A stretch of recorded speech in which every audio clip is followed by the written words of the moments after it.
Welcome to Conversations Live.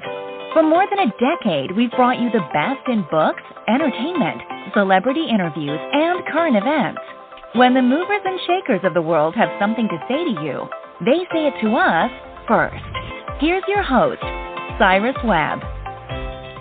Welcome back, everyone, to Conversations Live. I'm your host, Cyrus Webb. Glad you all could join us once again. But for a radio audience here in Mississippi at WYAD 94.1 FM and WYADonline.com, we're glad that you all could be with us. Also, tuning in to our friends at iHeartRadio and Amazon Music Podcast. We're glad you all could be with us as well.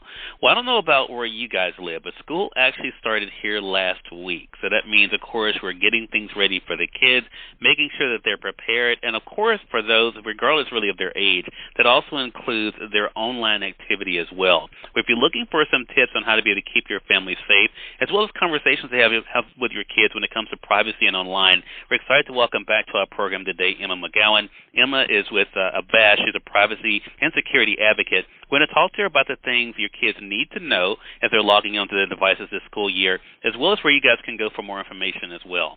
Emma, so glad to have you back with us. Thanks for the time. Yeah, thanks for having me again. So this is an important conversation because it really doesn't matter these days.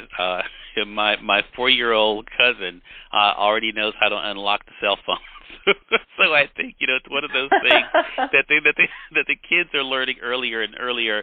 What do we need to know though when it comes to kids online today, Emma? What are some of the things we need to keep in mind? So when it comes to kids online today, your 4-year-old cousin is not the only 4-year-old, I'm sure, who can unlock a cell phone. That's because, well, A, they were built to be very intuitive. That was on purpose from the people who made them. But the other reason is because the internet is a part of all of our lives today, right? So including kids. And kids see grown-ups and older kids going online with all kinds of devices, and they want to be a part of that world too. So whether they're playing games, attending school, FaceTiming grandma, kids are almost as online as we are. But, just like with the in-person world, your kids need guidance on how to navigate and behave in the digital world, and that's where you come in. Or not you, Cyrus, but a parent comes in. Right. And we know that, sometimes, it seems like maybe they know more about what's going on online than you do. Like they're doing some weird dance from TikTok and you're confused what is happening. But you know more about being a person in the world. And the digital world is just another part of that world. So while your kid might be an expert on TikTok, you're the expert on your kid. Yeah, and I think that's the important thing here, and we've been talking about this a lot, Emma, on this broadcast over the years, that, look, I think it would be unrealistic to say your kids cannot be online. That's just a part of life these days. But I guess the question would be for our audience then, how can we secure our family's devices then, Emma, because we know they're going to have them, and we want them, especially for kids when the parents are working. Of course, staying connected is important. How can we, though, secure our family devices and make sure they're safe? Absolutely. So I want to just really quickly, Cyrus, you mentioned it's inevitable that kids are online, and I absolutely agree. And I would even add that you're almost doing a disservice to your kids if they're not online with you, if you're not guiding them online, because the internet is so much a part of, like we mentioned, school, work, communication, kind of everything. So this is really important stuff. But when we are talking about actual security, I think the biggest thing to remember, especially when we're talking about little kids, is they like to click on things. They like to tap on things. They like to see what this button does. And unfortunately, some of those buttons are loaded with malware, which is more commonly probably called like a virus or just something that's going to get onto your device and cause problems for you and your family. So we want to make sure that all devices are protected with online security and privacy software, like Avast One, which is our all-in-one family online guardian.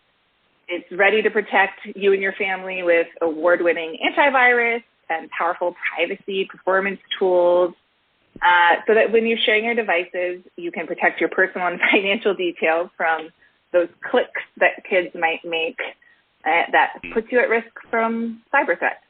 And that is such an important part, I think, of all of our lives online, right, Emma? I mean, these days, we all, are just one swipe away from infecting our devices by clicking on the wrong thing, or by something that we may get.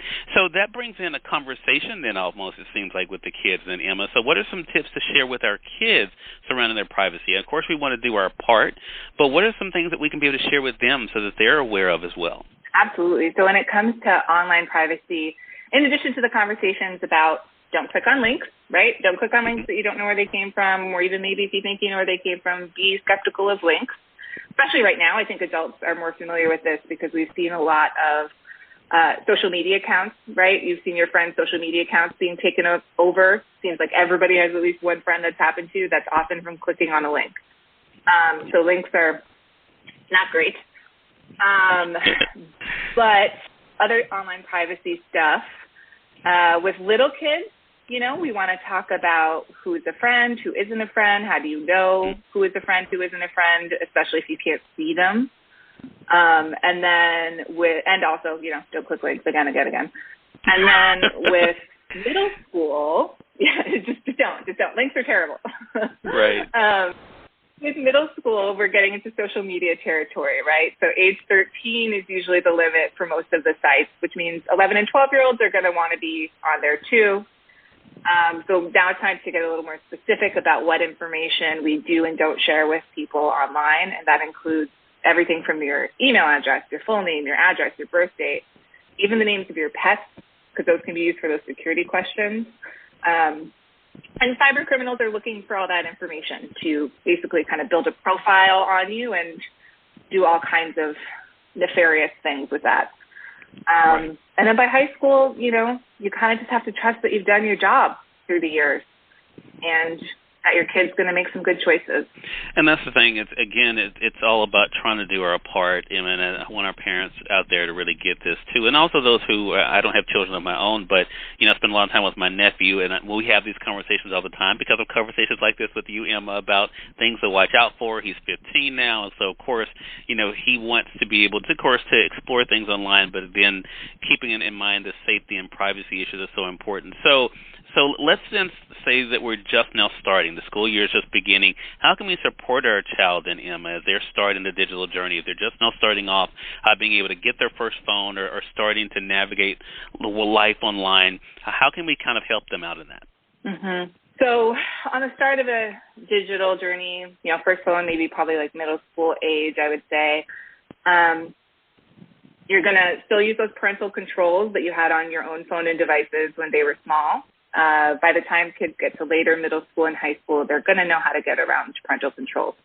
But, early on, you could definitely still have those parental controls on there. We recommend having conversations about those controls, what they are, why you're using them, what you're expecting. That's a good entry point for those conversations.